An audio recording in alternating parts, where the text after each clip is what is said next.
Okay, so let's start with this workshop. My name is Cecilia Kramer. I'm the advisor of Fellowship Application Development here at the School of Graduate Studies.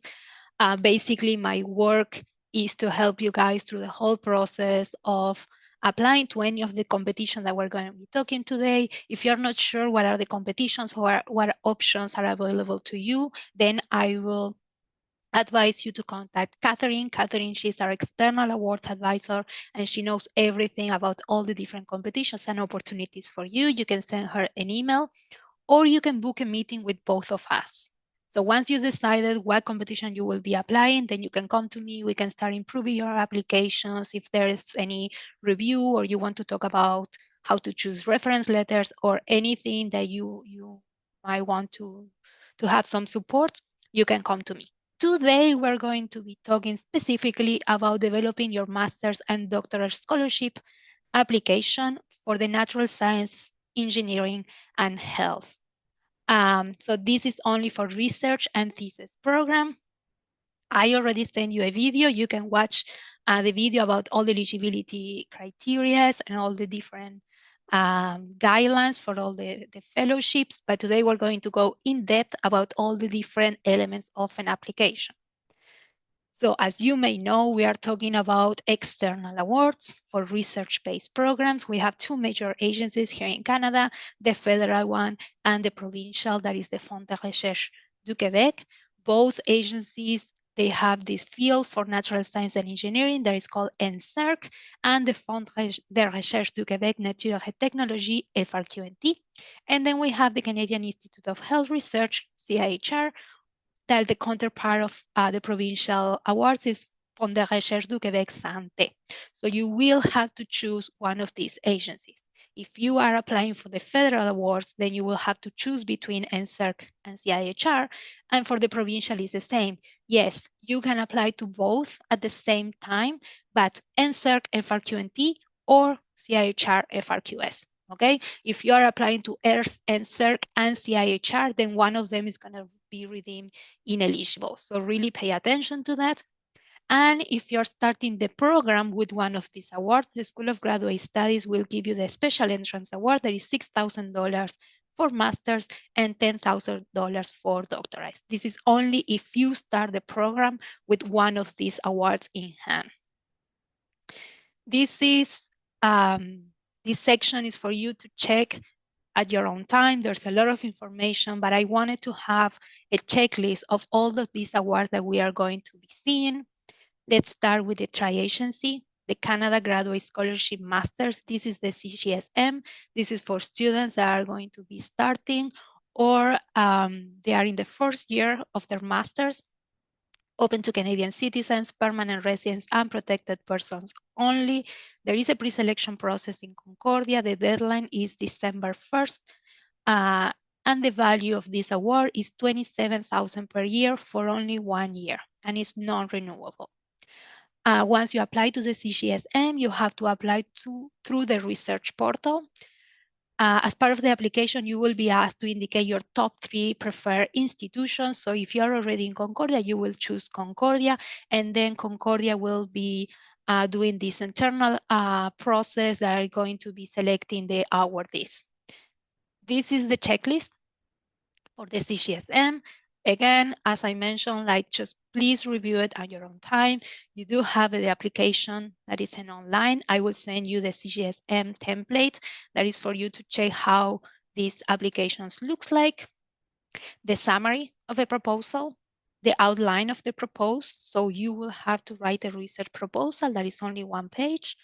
And you will have to have 1 page of bibliography. We're going to talk about what this means later on. You will have to send the transcripts from all post-secondary institutions, 2 reference letters, the Canadian Common CV, and the Special Circumstances letter. Do not worry, we're going to talk about all of these fields in 1 second. Let's move to the PhD students that we have in the room. So for the tri-agency, we have a doctoral award that is $40,000 per year for up to 3 years. This is also open to Canadian citizens, permanent residents, and protected persons. And there's also a pre-selection process in Concordia. Concordia internal deadline is October 11. So even if you go to the website of these agencies and the deadline is like probably in October or November, you will have to check internal deadline in Concordia, that is October 11. Okay, the application goes through the agency portals. You do not have to send anything to us. NSERC has an online form that is 201, and ResearchNet is for CIHR. This is for NSERC. You will see that the application for NSERC and CIHR is very similar. You will need to fill this form 201, that is an online form. The CV is embedded in the form. Again, we're going to talk about this. There's a special circumstances statement. We're going to talk about this. I will also send you a template of how this application looks like. Again, you will have to write a research proposal, but in this case for doctoral is 2 pages. You will have to also write the justification for eligibility of proposed research. This is an optional attachment that I will recommend for you to do, but it's not going to be reviewed by the reviewers. It's only going to be used for NSERC to assess your application, but not for the reviewers. From the proposed research, that is, I already say, is 2 pages, you will have 5 pages of bibliography. Then you will have to write what I call a personal statement, that is contributions and statements with 3 parts, that is a 2 pages total, and of course, transcripts. And in this case, you will also have to ask 2 reference letters. We're going to talk about that. For CIHR, it's quite similar. You do have to ask for a CIHR PIN. Here, I give you the link. So if you are planning to apply for CIHR doctoral, I will recommend you to start doing the CIHR PIN in ResearchNet right away. This is very simple, and you will probably get the PIN in like 1 or 2 days. When the deadline approaches, it will take probably a week. So the application form that is online, you will also have to add this participant and supervisor signature page, a lay title, and a lay abstract. Here you also have the research project's summary that is an attachment that is only 1 page. So the research proposal that you have to write for CIHR doctoral is only 1 page, 1.5 pages in French, including references. So you do not have a lot of space to write research proposal here in CIHR, but they do allow to write a training expectation attachment that we're going to talk about this, that this is the 2 pages, okay? Then they will ask you timelines, transcripts, again, 2 reference assessment. They will ask you a birth certificate and a Canadian Common CV. We're gonna talk about all these in a second. For FRQ is a bit different. FRQ, it's open to Quebec residents, but also students that are admitted to the program or students that are supported by a supervisor. So if you are an international student, then maybe FRQ is a good option for you if you fulfill one of these 3. If you are already admitted in the program, then you can apply only by using your letter of admission. If you're not yet admitted to the program, then you can ask your supervisor or your potential supervisor to fill this supervisor's form. This is a direct application in FRQ system. There are not internal deadlines. You go to the FRQNet and then you open and you fill the file in there. The application deadline for FRQNT, masters and doctorals, is for October 2nd. An application deadline for FRQS, that is Santé, masters and doctoral, is October 3rd. FRQ masters is 20,000 per year for up to 2 years, and FRQ doctoral is 25,000 per year up to 4 years. That is 12 semesters. You have the checklist. Again, like really use this checklist and start like crossing. There is an application form. The CV is embedded in this form. They will ask you, once you fill the application, they will ask you the degree, they will ask you scholarship, all the awards. So this is something a bit tedious, so you can start doing it right now. For PhD students, this is the only thing that they will ask you in French, that is a lay abstract.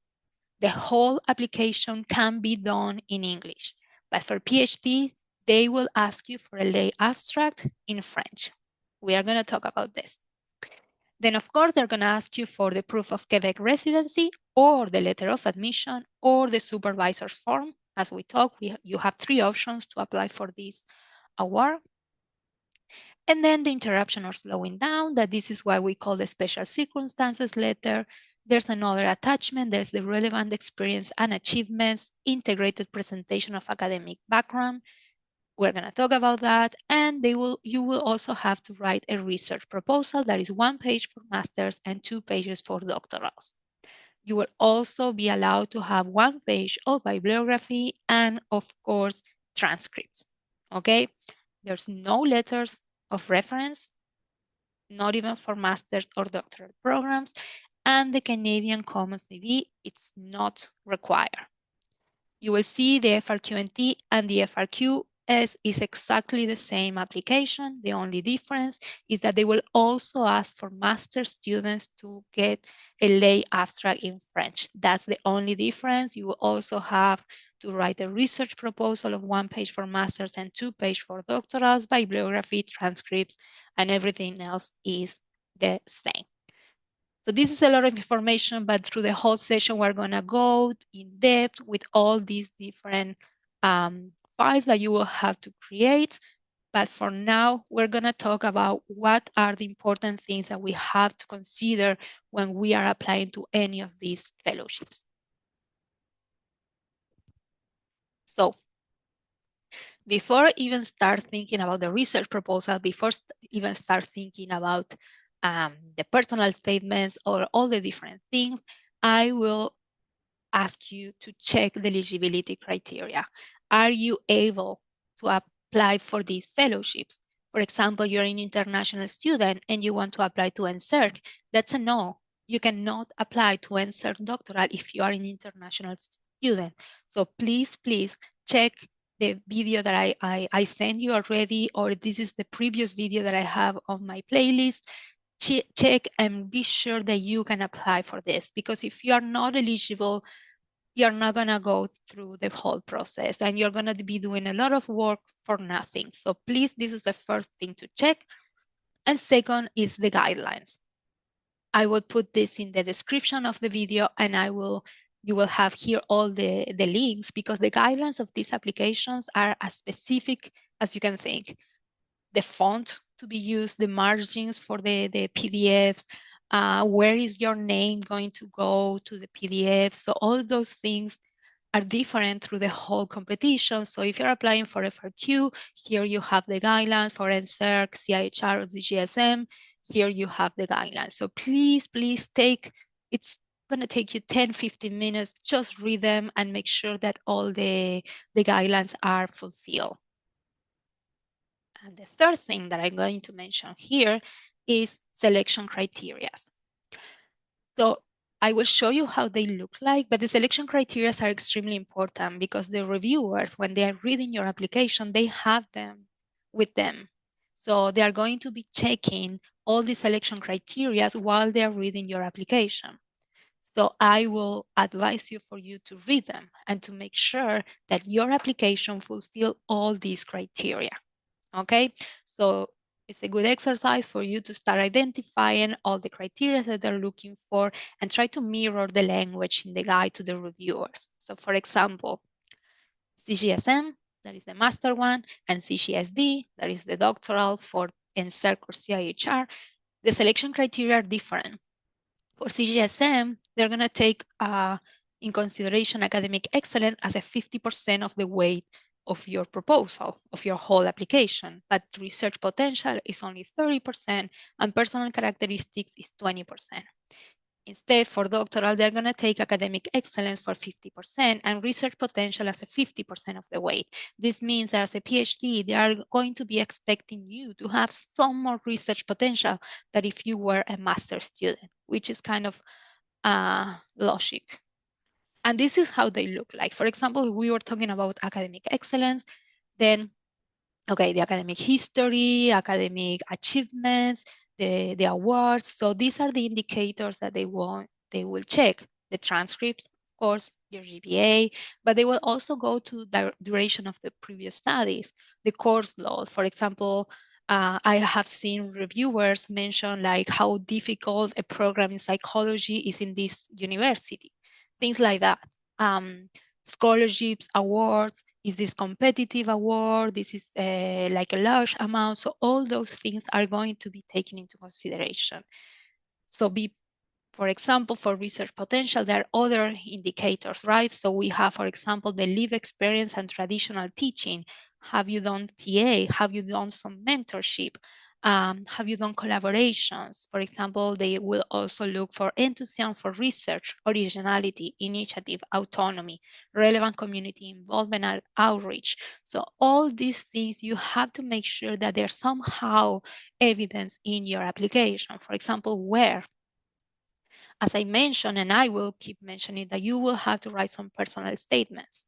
So maybe that's the best place for you to, okay, I will show my motivation in here.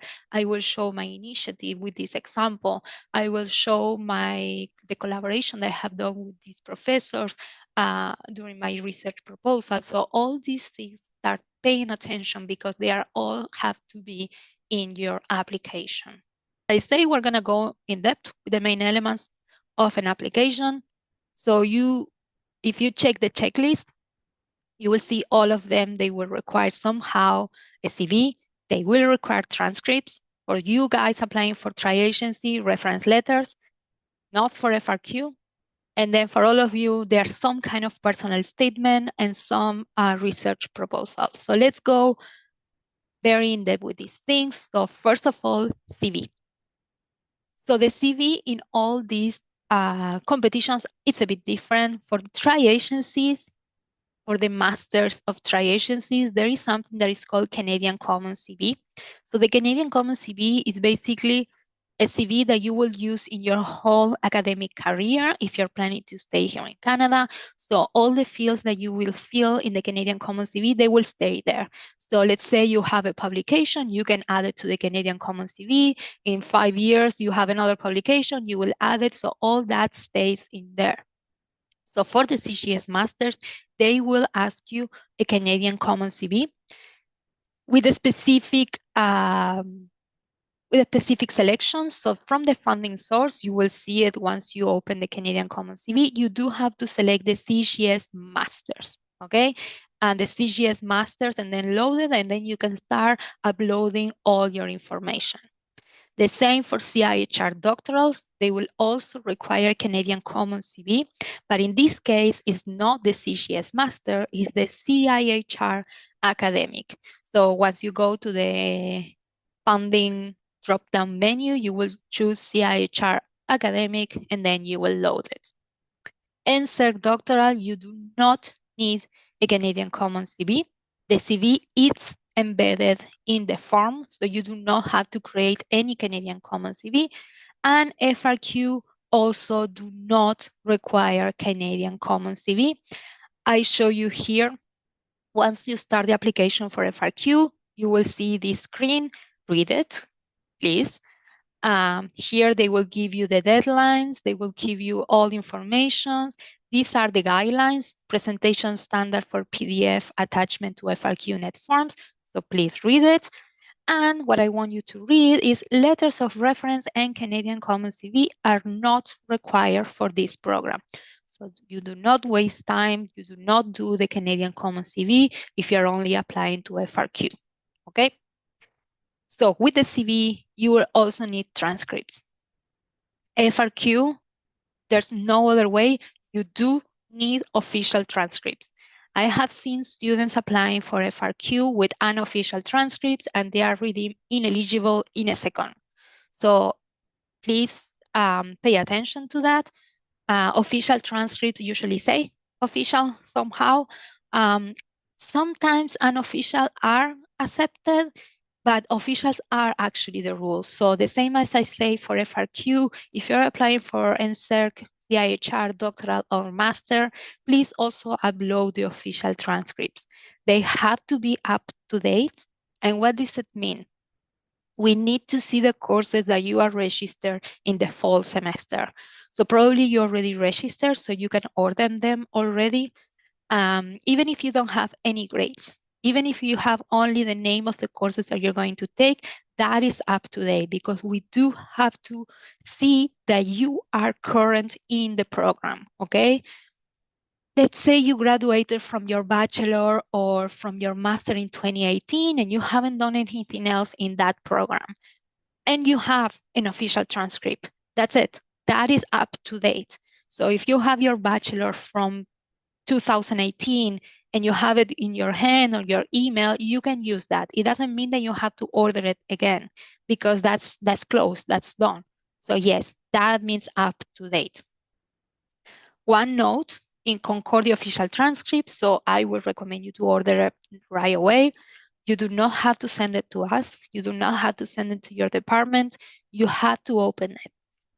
Once you request the Concordia official transcripts, you will see a note that is not valid if opened by student. Unfortunately, you do have to open it, you have to scan it, and you have to upload it. So I give you the permission to open it and scan the envelope, okay? And my advice is please order them now, right now. If you are planning to apply for these fellowships, order them as soon as you can. The last thing that I'm going to talk about in this session is about reference letters. This is only for NSERC and CIHR, masters and doctoral. FRQ people, you can go and take a coffee and we come back later. You do not need reference letters, okay? So for reference letter for tri-agencies, they will ask you for two. There are two academic reference letters.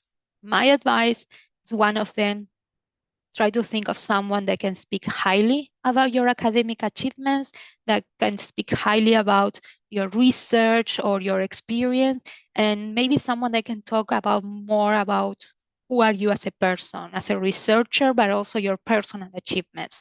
Because these fellowships, they're not going to be funding only researchers, they're going to fund like a whole person, right? So if we know about your academics, you know about your research, we also want to know about your personal achievements as well, like community outreach, volunteering, or if you're a motivated student, if you help your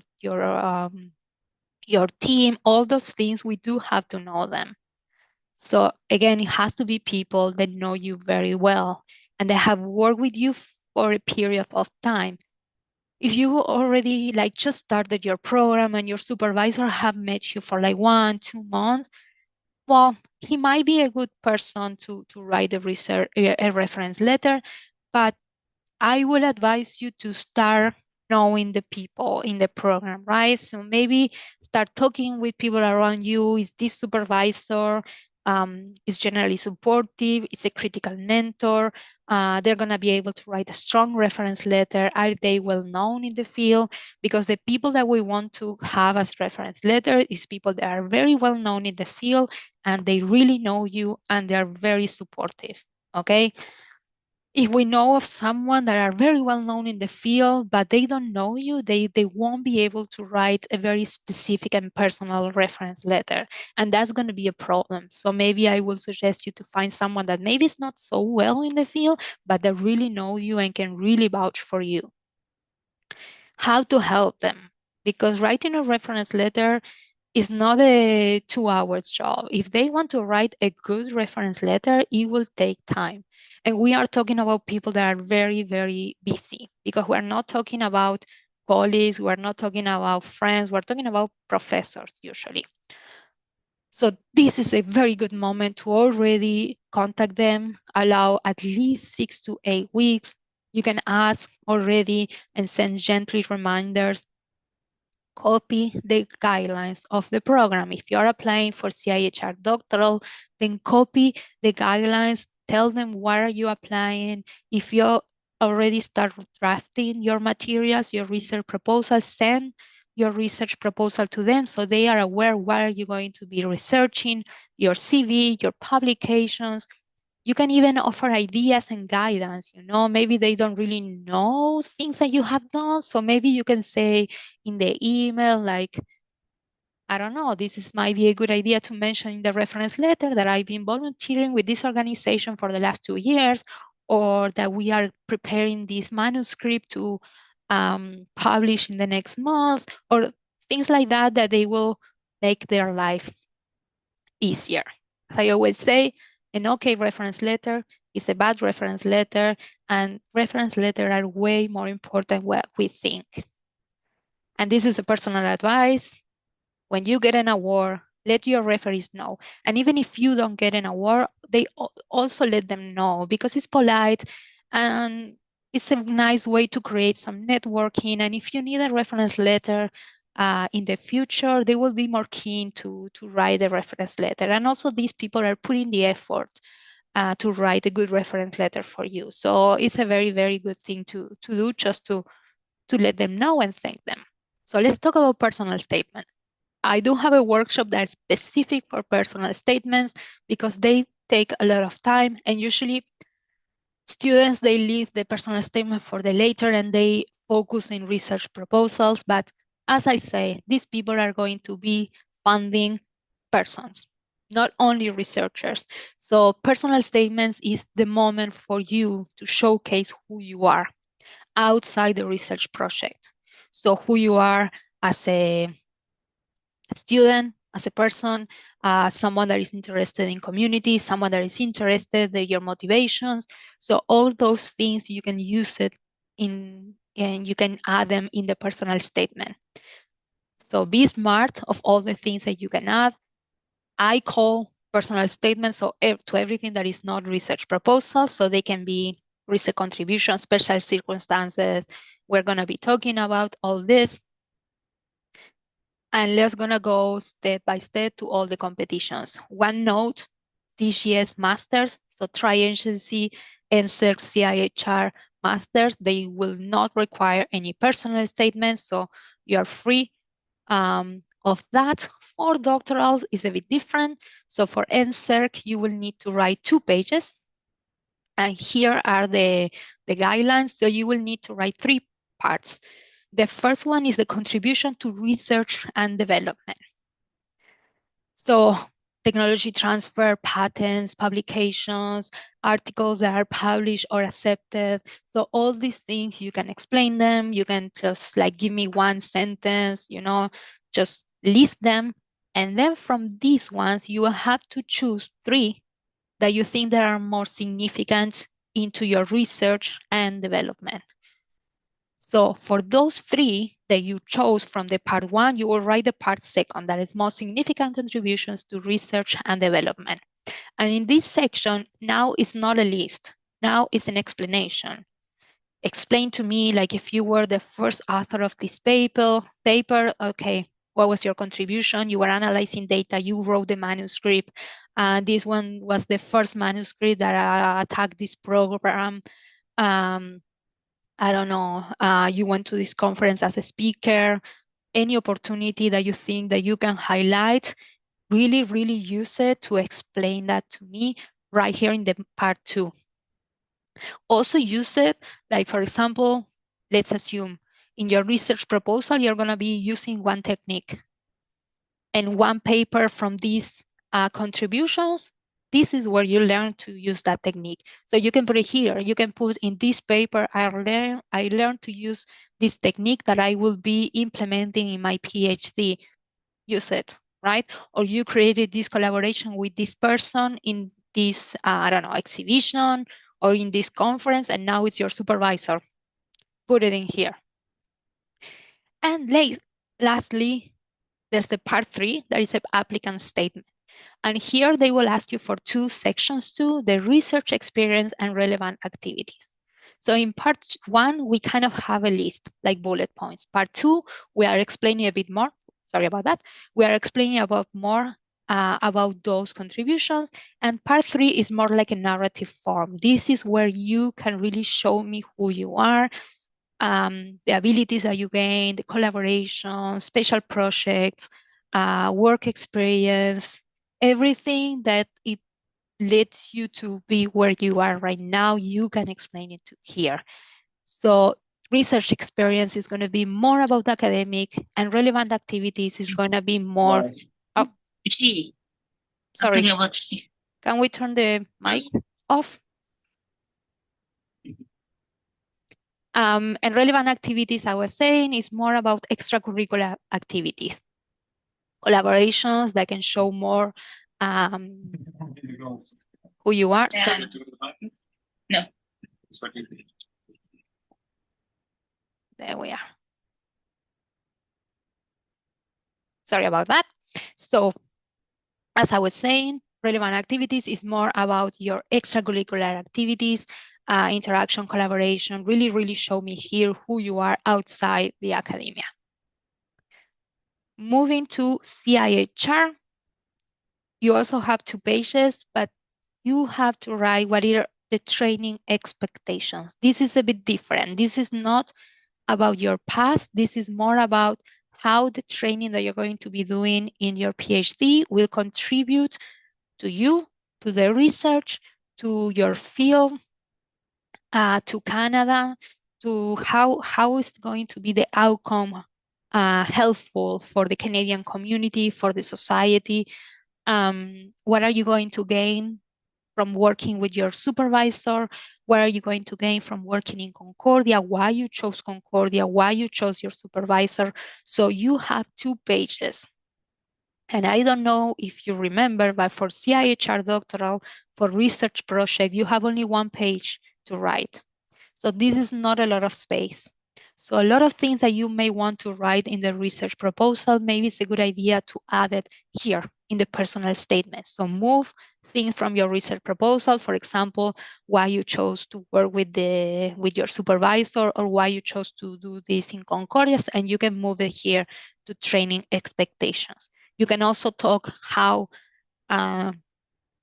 your research is going to open other questions, how maybe you are planning to do a postdoc or continue a career in academia, or I don't know, really think about not only the PhD, but also your future. And finally, FRQs. FRQ personal statement are similar to masters and doctorals and FRQNT and FRQS. Okay, so they will ask you 2 personal statements. One is called relevant experience and achievements. So if you read the first sentence, it says list and describe the experience and achievement that have helped you develop your interest and potential for research. So list and describe. This is not a list of things. This is also a description. And they're giving you a lot of space. For masters, they're giving you 2 pages, and for PhD, 4 pages. So you do have a lot of things that you can write. Relevant experience, scientific achievements, and they even include other achievements. So relevant experience, TA, mentorship, assistantship, research projects, whatever you can think about relevant experience, community outreach, whatever that you can think, but again, do not list them. Explain it to me. If you have done this research project, same idea with NSERC, explain it to me how you reach to that research project, what are the skills that you gain, what are the collaborations that you gain, all these things, they have to be added in there. Scientific achievements, conferences, presentations, publications. Again, if you are telling me a publication, do not just list it. Tell me if you were second author, you were doing, I don't know, data collection, you were doing analysis, you learned this technique, you were working with the supervisor. Give me some more information. I don't know, there's a research project that with this research project, you got 3 papers from out of this. So really use this to highlight all your achievements.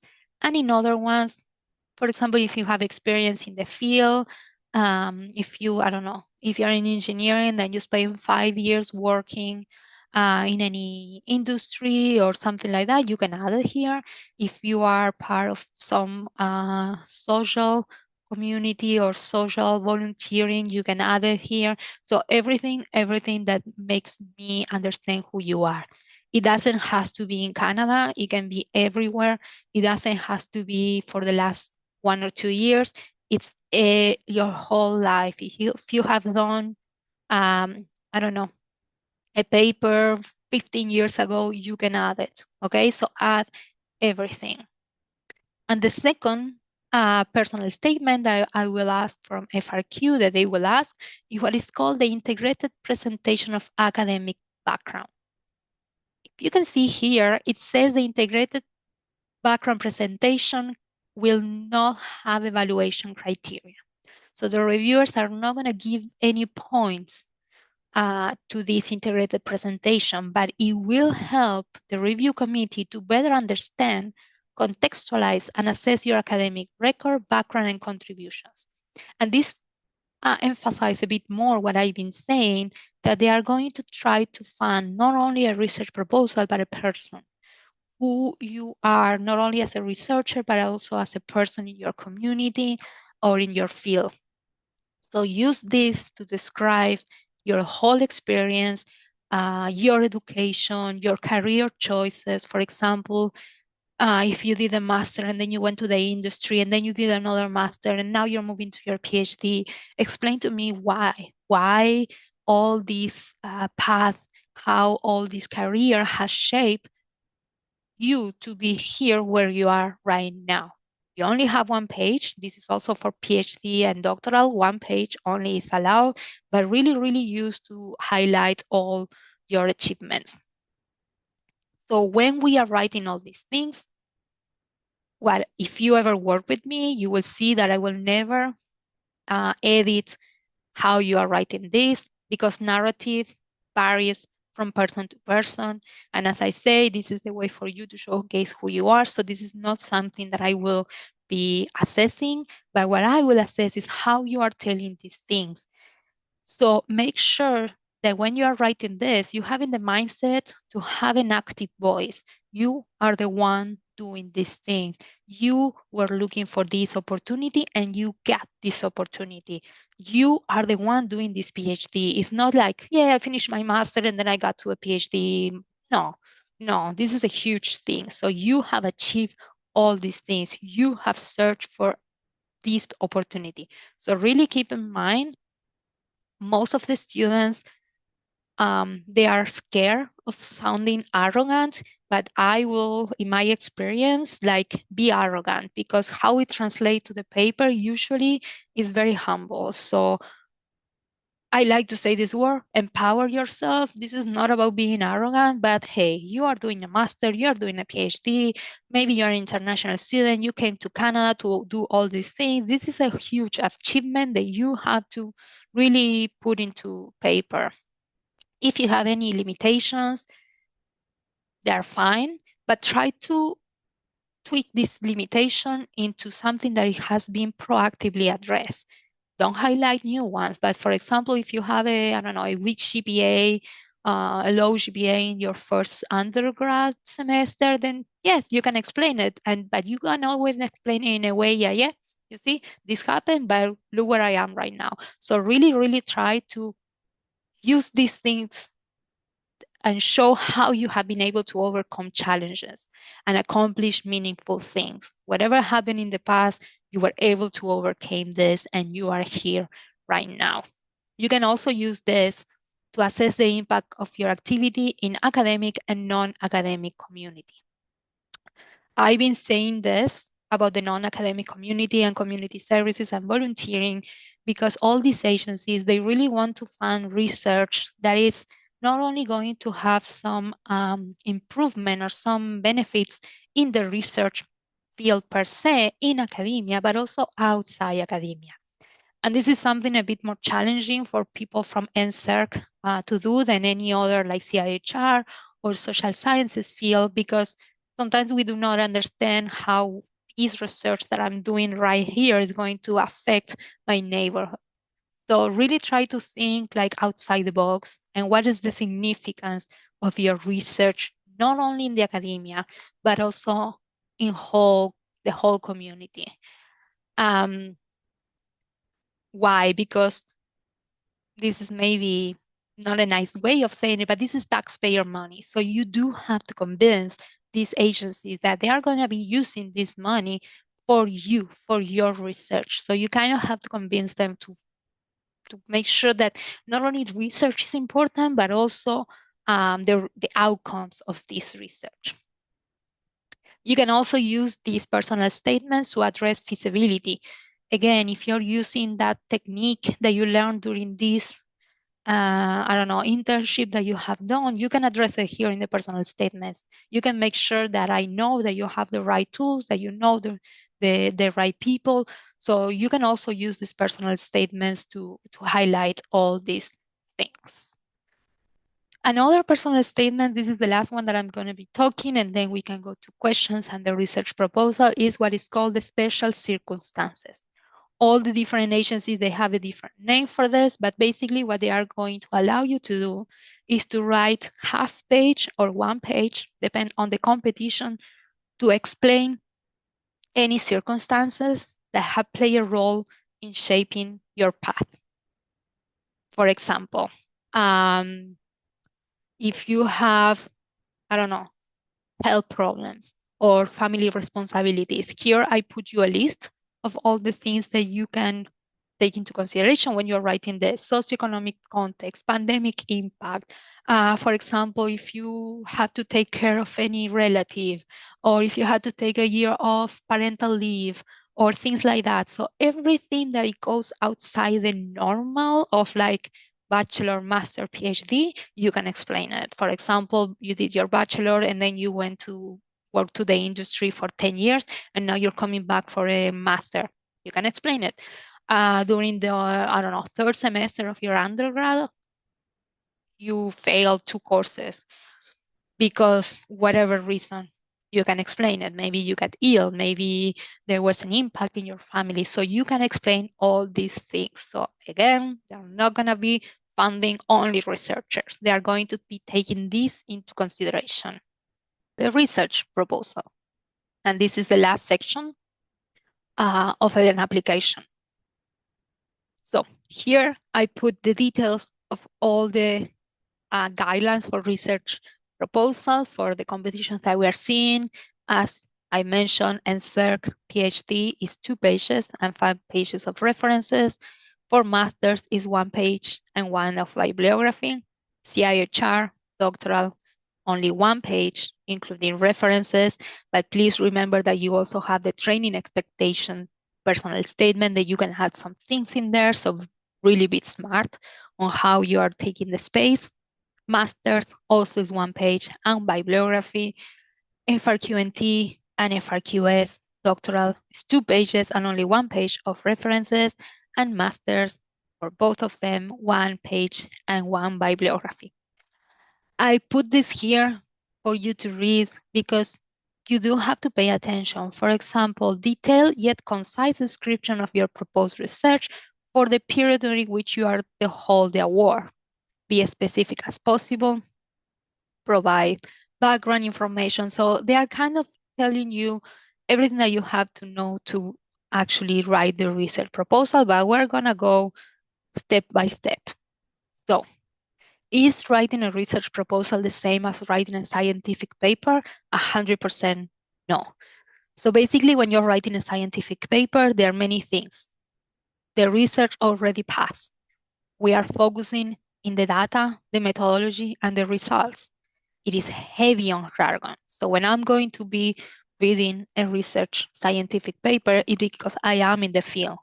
So when I was reading research papers, like I was actually avoiding the introduction. I really didn't need to have the introduction. Actually, I was going to results. And if I need some more extra information, I was going to methodology. And it's very heavy on jargon. If there's some technique that everyone is using in the field, in a paper, they're not going to even explain the technique. So it's extremely heavy on jargon. And the most important focus of a scientific paper is demonstrating the significance of the research, right? So this is the problem that we're having. We did all these experiments. We have these results. Research proposal is completely different. We haven't done the research yet. So this is a plan to the future. It's not heavy on jargon. Why? Because the review committee that are going to be reviewing this application, they are not experts in your field. For example, if you are in the, I don't know, computer science department, it might happen that one of your reviewers is from chemical engineering. So they won't have much information. Or maybe if you're in mathematics, maybe someone from physics is going to be reading your proposal. So they might have some information, but not a lot. So really, really keep in mind who your reviewers they are going to be, because we do not need to lose them. We need for them to understand everything that you are writing. As we say, the scientific paper, the most important part is the data and the results. Here is the why you're doing this, the justification of the proposed research, and the relevance, why we need to give you money to do this research. That's the most important aspect of a research proposal. And typically, it focuses on the potential impact, not only on the research, on the field, but also in the whole community. So we are not writing a scientific paper here, we are writing a research proposal. And you have to think about the research proposal more like a sales pitch. You are convincing me that you are the right person doing the right research. So let's talk a bit more about the main aspects of a research proposal. As NSERC was saying, it has to be the description or the period during which the award will be held, or your program, I will say. So for example, if you're doing a master, do not give me a research proposal that can easily take 5-6 years to fulfill. It has to be a 1-2 years research proposal. The same with the PhD. It has to be finished during your PhD. This is where your supervisor can come and can tell you like, hey, this is too much, or this is not feasible. Your supervisor or maybe some professor in the field are the ones that are going to be, like pointing that out. As I already say, must be specific as possible without being too jargon. I'm going to talk in a second how to avoid this. And then these are all the elements that we're going to be seeing with more details in a second. Why is the research important and relevant? This has to be in the context. The first thing that I would like to read in a research proposal is the context. Give me the main ideas. Then you will have to state objectives, hypotheses. Sometimes some research proposals are more exploratory, so a hypothesis is not needed, but it would be a good idea. If you're using some theoretical approach, you can explain it to me, and this will take me to the methods, the procedures, the resources, how are you going to be doing this, and finally, what will it accomplish, the significance. Again, the results, the contributions, what will be the wider societal benefits, and citations. You can get creative. Don't write like a whole blog. Maybe put some headliners, bolding, like underline. You can use some italic. Don't go crazy, but for example, you can write context and keep writing the context, methodology, significance. You can give me the headliners because the reviewers are going to be, it's going to be easier for them to read the proposal. Find the best way to writing. One of the things that work for me is talking. And if you work with me, we're going to be talking a lot. I'm going to be asking you a lot of questions because once we talk, the ideas become clearer. The ideas flow a bit better. And maybe we have an idea in our head, but when we start talking, we're like, maybe this was not such a great idea. So what I was doing when I was writing my PhD, I was using audio notes. So I was talking to myself and then I was listening to myself. I was like, no, this makes no sense. Let's go back again. So you can start drafting all your materials, and the idea, the final outcome should be clear, concise, coherent, and compelling. Let's talk about this for a second. Clear.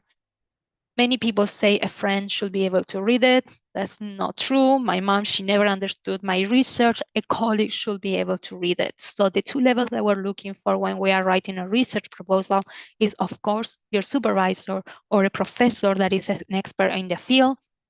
This person is going to be able to tell you, yes, this is a good idea. No, this is not possible, or this is too long, or this is too broad. That's the level that we are looking for them. And then someone that is maybe an undergrad in the field, a colleague that did the undergrad with you, but there's not really in the same research field.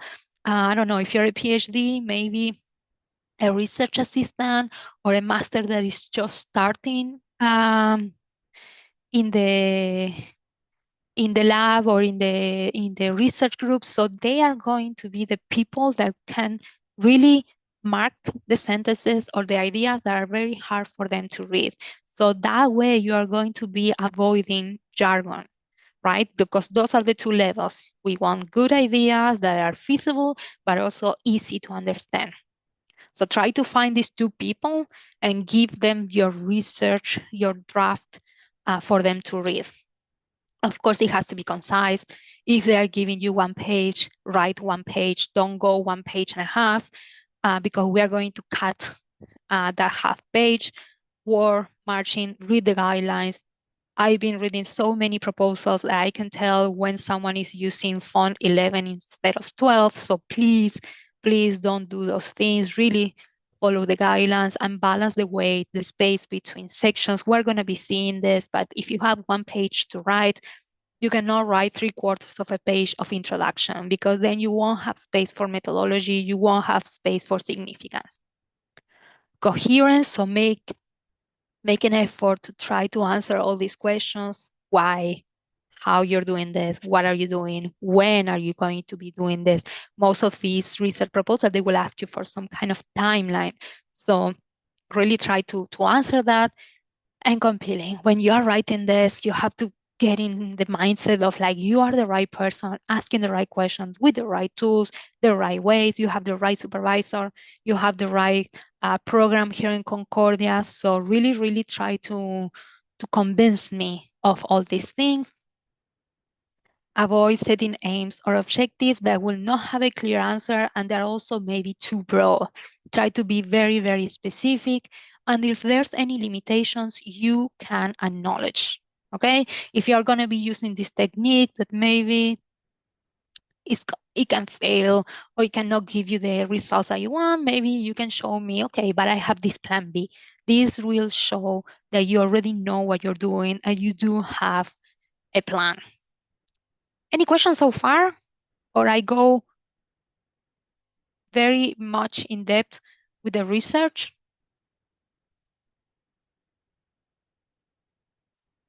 I think we're good. Okay. So let's talk about the elements of a research proposal. So this is a paper that I really like that I can share with you. So what Robert Porter says, seasoned grant reviewers will admit to making up their minds on the very first page of their proposal and really change their posture as they read the rest of the document. So this can give you an idea of how important the first sentences are, how important the why is.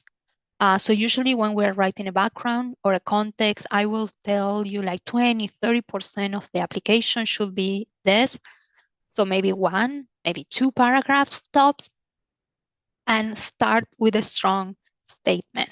And why I will put a lot of emphasis on this. Reviewers are very busy people. They might have 20 applications to review. If they have yours, in the first time, like a Monday morning with a coffee, all good. But if they got yours and this is the last application they're reading and they're tired and it's a Friday evening, you have to hook them up from the beginning. You have to keep their attention high from the beginning because if not, you're losing them. And once you lose them, you're not going to get back. So start with a strong statement. My advice for you guys, write the whole application and maybe the strong statement at the beginning. This is something that you will do at the end. At the end, like maybe 1 or 2 weeks before sending the application, this is like something that you can rework and rework. So for the background and the context, only use ideas that help set up your work in the work or feel as important. So don't open too many windows that you're not going to be closing. Really stay in line with what your research is and really focus on what I need to understand why we need this research. Don't go too broad. So X is important because of Y, and C, you can also establish a gap. So we know this, we know this. It has never been studied why this and this is happening. There's this gap in the literature. We are not understanding this. or there's not research in Canada has been done about this, and why this is important. So all these things, they have to be here. So the ideas that we're putting in the context, they have to be needed to understand your research question, okay? Avoid bringing up ideas that are not addressed and concepts that you're not gonna be using in the future. Here, I just put some examples of different contexts. For example, the first one, they are using headliners, for example, context, and they start talking about this, the significance, the importance of this Industry 4.0. You can read these examples on your own time. I can also share these templates, these samples with you, but you will see that these three examples, they start with, right away. For example, the last one, my work concerns building our understanding of the neural mechanisms involved in maintaining cognitive and hearing function in older adults. Okay, I already understood the importance of the research proposal, so I'm more at ease and I can keep reading with no problem. I highlight a few things here that I wanted to mention. For example, Industry 4.0, the student is going to name this as I 4.0. So these are abbreviations. So use them because you do not have space. So if you're going to be repeating some concepts, for example, health monitoring, HM, so really use abbreviations.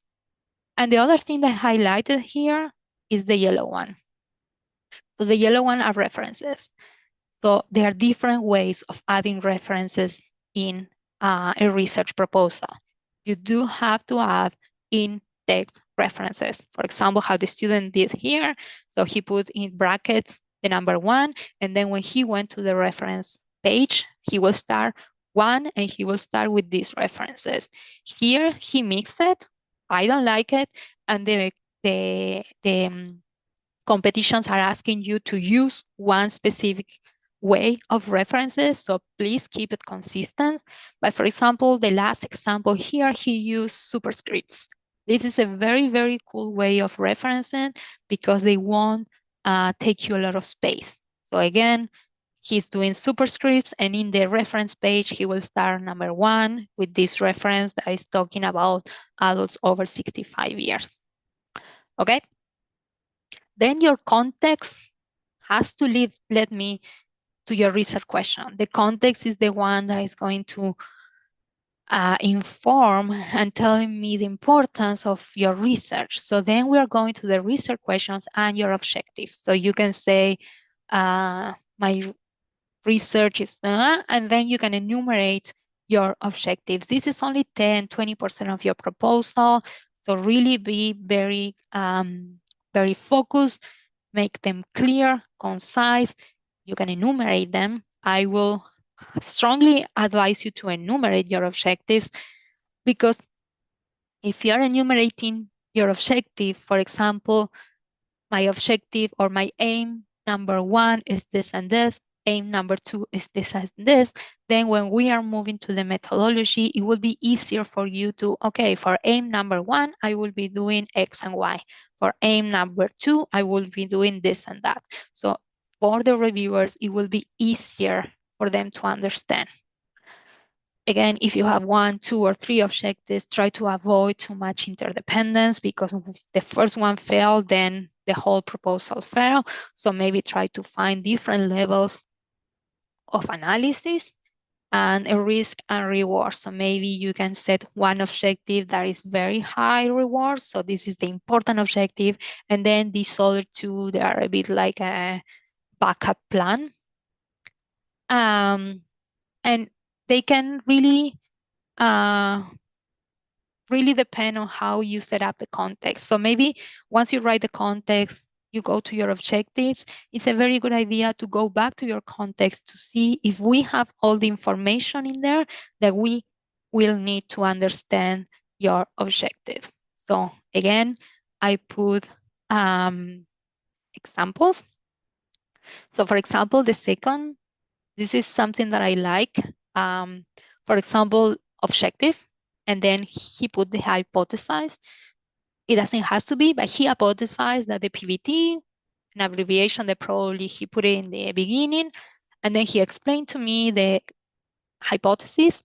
And my research involves three major aims. Aims number one, investigate the role, and then it continues. Aim number two and number three.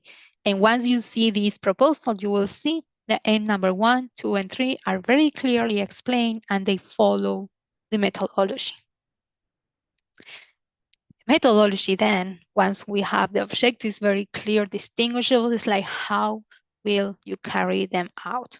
So this is around 20, 30% of your proposal, and you have to explain the methodology you will use. You can cite work that you might be basing it on. If you're, for example, using a technique, you can tell me what's the paper that is explaining this technique. Describe the analysis, describe how you're going to be using your data, how you're going to be collecting the data. You have some specific techniques or tools. If it's not a very well-known tool, you will have to explain it to me. If there's something very specific in the field, maybe it's too complicated to explain it to me, but just give me the information. For example, I will use this technique that they will allow me to, I don't know, assess X and Y. That's it. You don't need maybe to explain the tool 100%, but just explain what's the information that you will get with this technique or with this tool that you are going to be using. How many subjects? Like we are going to see in an example. I'm going to be using mice, rats, humans. How many of this? How will you be doing the analysis? Are you going to be using any statistics? Is it feasible? So for example, if you are telling me that you're going to be working with, I don't know, a material that is only found in a cave in Germany, are you going to be able to get this? Are you going to be like, if there's some collaborator, your professor, your supervisor is already working with this material, or you're going to be using this machine that is not in Canada? How are you going to be using this? Like, are you planning to travel to this place where the machine has? Like, all these things, you have to convince me that you already thought about this and that you know how it's going to happen. Are you expecting any contingencies? As I say, you can mention and you can provide a plan B. Be careful with the jargon. This is not understanding that you can write. We need to understand that you know what you will be doing. And the only way that we have to know that you know what you will be doing if you explain that to me. There's no other way because I don't know you. I will only have the research proposal in front of me. So please explain. Even if things are obvious, explain it to me. So this is a methodology from also a sample that I have, and I wanted to talk a few things about this. You can read it at your own time, but for example, this person is telling me certain cognitive process can be measured using electroencephalography to examine individual difference in a resilience to degraded sound quality. We plan to assess skills in 20 musicians and 20 non-musicians. Each sound condition will be presented both with and without pink noise. I'm not in the field, but I kind of understand what this person is trying to do. By comparing neural representations to the sound's amplitude and its frequency following responses, we can obtain measures of the brain's ability to track the speech signal and given their trained sensitivity, blah, blah, blah. So here I have everything that I need to know. So I have the technique that is going to be using a EEG, the subjects. We're going to have 20 musicians and 20 non-musicians, the variables. So I'm going to have clean, spectrally degraded or temporarily degraded sounds with and without pink noise. Perfect. The analysis that this person is going to be doing is going to be comparing the neural representations and the possible outcome. With this neural representation, the EEG-based sound reconstruction will reveal the degree on which the was encoded. So all these things, they do have to be in the methodology. And it's a nice way to say it and explain to me that you know the technique, you know how many people you're going to be using, you know all the variables that you're going to be analyzing, the analysis that you will be doing, and the possible outcome. Okay. And finally, once you finish all the methodology, the significance, the so what. If I finish reading your whole proposal and I have this feeling of like, so what? We have a problem. As I say, these agencies, they do like to fund research that is going to be having some contributions in the field and outside academia. So maybe we want to go back to the introduction and say, okay, what was the gap that you addressed? So if you found any gap in the literature, okay, we are tackling that gap. We are having this expected contribution in the field. These are the future directions that can be stated. Do not forget about the expected contributions in the community. Do not forget about the big picture of your research. This is a very nice way that I have from one student. For example, he divided the innovations and the significance in 3 different aspects. The primary innovation that is really tackling academic and research, and then he's moving to social impact, how this is going to impact society, and in his case, environmental perspective. So he really tried to find all the perspectives, so all the different points of view that the research could have an impact. So this is very, very important for you to start thinking about your research. Talk about your research, maybe with your family, maybe with the friends. These are probably the people that are going to be asking you this question of like, so what? Why we need this? Why? How this is going to benefit me? So maybe this is the people that you should talk to get these answers. There's a lot of extras for you to keep in mind. As we mentioned, the references, all the citations, they have to be in the text. There's a realistic timeline. So for example, CIHR is going to ask you a specific timeline, but it's a very, very good idea to, in all these research proposals, to add a timeline somehow. For example, if you're telling me aim number 1, you're going to be doing this and that during your first year of your PhD. During winter 2025, I will be tackling aim number 2. During, I don't know, summer 2027, I will be presenting my thesis, things like that. Just really, really think about the timeline of your proposal, and that's going to show me a bit more how feasible this is and that you have a plan. It's always a good idea to add your proposed institution or your supervisor, because maybe that will also add in your feasibility. For example, if you're coming to Concordia because Concordia is an expert in this technique, or you have a supervisor that has all this network and collaboration, so it's a very good idea to add it in the research proposal. Or for CIHR people, maybe in training expectations, that's the part that you can move. The references are adequate. I already talked, not heavy on jargon. And this is something very important. There's a specific workshop about EDI aspects in research that I will send the information if you want to participate, because all these agencies, they will ask you if your research has includes or mentions EDI aspects, race, gender, sex considerations, minorities.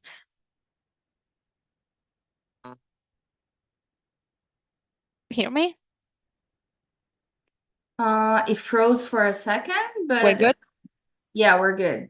Okay, so I was mentioning EDI aspects. So even if you're working in material engineering, you're working in this specific material, thinking how, I don't know, water have an effect, really think if there are any EDI aspects that I'm missing. And I'm not talking EDI about, okay, my team, it's like, I don't know, 3 female and 3 males. So no, I'm thinking about, okay, I'm studying this material, they might have a benefit at building whatever, and this whatever is going to have an impact in this community. This community will have better access to water, whatever. So really, really think about how your research, very, very specific, can become very broad, okay? And of course, it follows competitions guidelines. I already say it, I will repeat it. Please follow the competitions guidelines. For those of you applying to FRQ, you do need to have a lay abstract in French. All the other things, all the uploads in FRQ, English is okay, but the lay abstract will have to be in French. So there's a few resources for you. Of course, you can use AI with criteria, do not copy paste. Even if you're writing your research proposal using AI, just be mindful. I can tell when students are using AI. I think they're becoming worse and worse. So please be very, very mindful of how you're using it. If you have issues with the English or you want to have someone else like assisting you, there's a assistant for students in the success learning support. So here you have the link. You can book appointments with them. You can bring the draft and they can help you with your grammar. Or you can also have drop-ins. And for those of you that they want to translate the FRQ lay abstract, there's this service in Concordia. There's French translation services. This is not for students, but professors, and I can use it. So you can use this service through me or through your supervisor. So if you want me to have your abstract translated, send it to me as soon as possible. They take 2 to 3 weeks to translate. So be conscious of that. Don't send it to me like a week before the deadline because we are not going to be able to give it to you back. These are the deadlines. Screen capture, write it down. Again, FRQNT, Masters and Doctorals is October 2nd, FRQS October 3, FRQSC October 1st. For NSERC, CIHR, and SHRC Masters is December 1st. NSERC, CIHR Doctoral is October 11. All competitions are already open except for the Master CGSM. So you can start applying right now. You can start creating your accounts right now, uploading files, uploading informations right now. I would just advise you to visit this YouTube channel. Oh, we do have a question. So this YouTube channel has a lot of tips and it has a playlist of how to do things, how to create a CGS application, how to create the Canadian CV. So this is a very good link for you to have. So again, if you want to contact Catherine, she's our external graduate awards. For example, I just have a question in the chat about the Relevance award. This is a different award and this is for publications only. So you can contact Catherine and she will give you all the information about the Relevance. If you want to apply to any of these fellowships, again, I'm here to help you as much as I can. We can work in your proposal. We can do some brainstorming. We can I don't know, whatever you need. Like if you're a bit lost about how to ask for reference letters, so you can come to me and we can assess who can be these people. So any way that I can support you, I'm here. If you want me to review your application, you can book an appointment with me, one-on-one appointment, but I will ask you to send me your draft beforehand. So the day before, you send me your draft and then we can talk about it. Or you can even send me your draft and ask for comments like by email. We do not have to have a meeting. And that's it for me today. What I will give you for you to review, you will have these slides. Here I have a planning calendar. So you will see week by week, what will you be doing if you want to follow, just for you to have a plan, for you to, okay, today I will validate the common CV, I will do this, get feedback from my supervisor, talk about my research with my references. So you will have very, very detailed everything that you can follow. And my advice is that submit at least 1 or 2 days before the deadline. Something that happened last year, the SHRC, the Social Sciences research portal, went down like 3 days before the deadline, it just went down for a week. And there were a lot of students like that, they couldn't submit their reference letters, they couldn't do a lot of things. And I feel like I think a few of them, they couldn't even apply. So give yourself some time. Don't go crazy. Don't apply in the deadline. Just give yourself a few days before. And that's it for me. I'm very thankful for you to stay during the whole presentation. I know it was a lot. Just hang in there. It's not so stressful. You have a whole community supporting you. So really, really use them and use me for anything that you need.